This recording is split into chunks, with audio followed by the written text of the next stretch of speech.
குறிப்பியோ நமக. ஆன்மீக அன்பர்களே, பொண்ணுக்கு பையனுக்கு கல்யாணம் ஆகலைன்னு சொல்லிட்டு மனசால் ரொம்ப கஷ்டப்படுறவங்களுக்கோசரம் இந்த பதிவுங்க. இதை கொஞ்சம் நல்லா பாருங்கள். சரஸ்வதி நதிக்கரைன்னு ஒரு நதியில் கீழே சம்புத்தீவுன்னு ஒரு தீவுங்க. அந்த தீவில் குனி மகரிஷின்னு ஒரு மகரிஷி இருந்தாருங்க. அந்த மகரிஷி தனக்குன்னு ஒரு ஆசிரமம் அமைச்சு அந்த ஆசிரமத்தில் ஒரு பெண் பணியாள் கம் சிஷ்யை அவளை வச்சுட்டு அந்த அம்மாவை வச்சுட்டு தன்னுடைய நித்திய கர்மா, சாமிக்கு பூ வைக்கிறது போகிறது வருது இதெல்லாம் செஞ்சுட்டு பகவானை நினச்சிட்டு இருந்தார். அவர் எண்ணம் மோட்சம் கிட்டணுன்றதுக்கோசரம் அவருடைய நினச்ச மாதிரி அவருக்கு மோட்சம் கிடைச்சிடுச்சுங்க. அந்த பணிவிடை செஞ்சிருந்த பெண் அந்த ஆசிரமத்திலேயே இருந்து என்ன பண்ணாங்க, பகவானை நினச்சி அந்த அம்மாவும் பகவானை நினச்சி பகவானுக்கு பூ போடுறது அதெல்லாம் பண்ணியிருந்தாங்க. அப்போது தேவரிஷி நாரதர் வந்தாருங்க. அங்கே நாரதர் பெண்ணே, நீ கேட்குற மோட்சம்ன்றது வீடு பேருன்றது திருமணமான பெண்ணிற்குத்தான் கிட்டும். உன்னோட பிறவியே பெண்களுக்கு திருமணம் ஆகணுன்றதுக்கோசரம் தான் இருக்குது அப்படின்னு சொல்லிட்டு, நான் திருமணத்துக்கு என்ன பண்ணணுன்னும் போது நீ காலவ மகரிஷியை போய் பாரு, காலவ மகரிஷியை பார்த்து அவரை கல்யாணம் பண்ணிக்கோ, அதன் மூலம் நல்லது நடக்கும்னு சொல்லிட்டு தேவரிஷி சொன்னாருங்க. இந்த அம்மா என்ன பண்ணாங்க, காலவ மகரிஷியை போய் பார்த்தாங்க. காலவ மகரிஷிக்கு தெரியுங்க, சன்னியாசிங்களுக்கு எல்லாம் தெரியும் இல்லை, வான்னு சொல்லிட்டு அந்த பெண்ணை கல்யாணம் பண்ணாருங்க. அந்த பணிப்பெண்ணு கம் சிஷ்யாக இருந்தவங்கள கல்யாணம் பண்ணாருங்க. கல்யாணம் பண்ணிவிட்டு அப்போ அந்த அம்மா சொல்லுது, எனக்கு மோட்ச பேர் கண்டிப்பாக கிடைக்கும் அப்படின்னு சொல்லிட்டார். இந்த காலவ முனி மூலமாக அந்த பணிப்பெண்ணுக்கு 365 பெண் குழந்தைங்க பிறந்தது.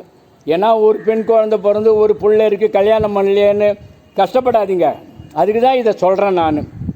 365 பெண் குழந்தை பிறந்தது.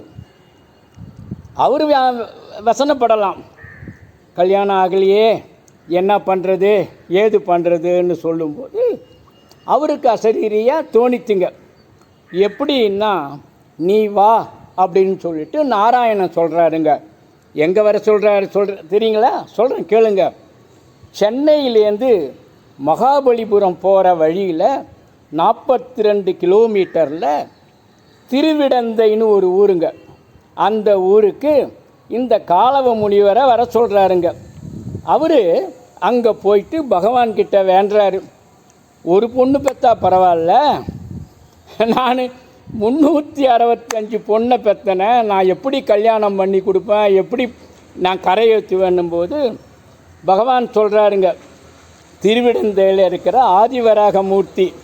இது எதுக்கு சொல்கிறேன்னா, இது என் பொண்ணு அந்த கோயிலுக்கு வரமாட்டா, என் பையன் கோயிலுக்கு வரமாட்டான், முழுசும் கேளுங்க. என்ன பண்ணுறாரு ஆதிவராகமூர்த்தி, என்ன சொல்கிறாரு, நான் உன் பொண்ணுங்களை கல்யாணம் பண்ணிக்கிறேன்னாரு. அதனால் என்ன பண்ணார், தினம் ஒரு பொண்ணாக கல்யாணம் பண்ணிக்கினாருங்க. 364 பெண் குழந்தைங்களையும் கல்யாணம் பண்ணிக்கினார்.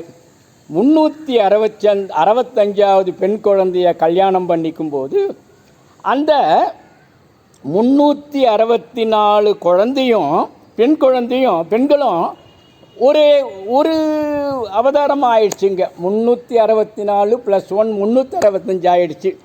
அதாங்க மகாலட்சுமி. அந்த மகாலட்சுமி திருவிடந்தையில் இருக்காங்க. அவர் உற்சவர் லட்சுமி வராகமூர்த்தி, மூலவர் தான் நான் சொன்னேன் பாருங்க, ஆதி வராகமூர்த்தி. இதில் வந்து நான் சொல்கிற தாத்பரியம் என்னன்னா, நித்திய கல்யாண பெருமாள்னு சொல்லுவாங்க. ஸோ பொண்ணு பிள்ளை கல்யாணத்துக்கு மாலம் அது நித்திய கல்யாணம் நடக்கிறதால வரலன்னா நீங்கள் தகப்பனார் போங்க. ஏன்னா காலவ மகரிஷி வந்து பகவானை வேண்டவே தான், ஒய்ஃபு இல்லை பொண்ணுங்கள்லாம் இல்லை, கூப்பிட்டு வந்து நேராக பகவானை வேண்டினார், கல்யாணம் சிறப்பாக நடந்தது. அதனால் இன்னும் ஒன் மோர் திங் அடிஷ்னலாக சொல்கிறாங்க. இதே மாதிரி இது வந்து சென்னையிலேருந்து மகாபலிபுரம் போகிற வழியில் 42 கிலோமீட்டரில் இருக்கிற ஊருங்க இது, திருவிடந்தை. இதே மாதிரி இன்னும் ஒன்று சொல்கிறாங்க, விழுப்புரம் மாவட்டத்தில் சிறுவந்தாடுன்னு ஒரு ஊருங்க. அந்த ஊர் வந்து அங்கே லக்ஷ்மி நாராயண பெருமாள் இருக்காருங்க. அந்த கோயிலில் போயிட்டு பகவானை நல்லா பிரார்த்தனை பண்ணிட்டு தேங்காய் வழிபாடு பண்ணுவாங்க. அதை கட்டிட்டு அதை எடுத்து பகவான் முன்னாடி வச்சுட்டு கொண்டு வருவாங்க. அதை எடுத்துன்னு வந்து வீட்டில் வச்சு பூஜை பண்ணிங்கன்னா கண்டிப்பாக உங்கள் வீட்டில் ஆணோ பொண்ணோ கல்யாணம் ஆகலைன்னா கண்டிப்பாக ஆகுங்க. இது மாதிரி அரிய தகவலை நான் கொடுக்குறேன்.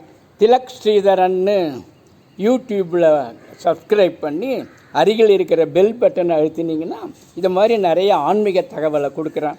நன்றி, வணக்கம். ஹர ஹர ஹர ஹர மகாதேவ்.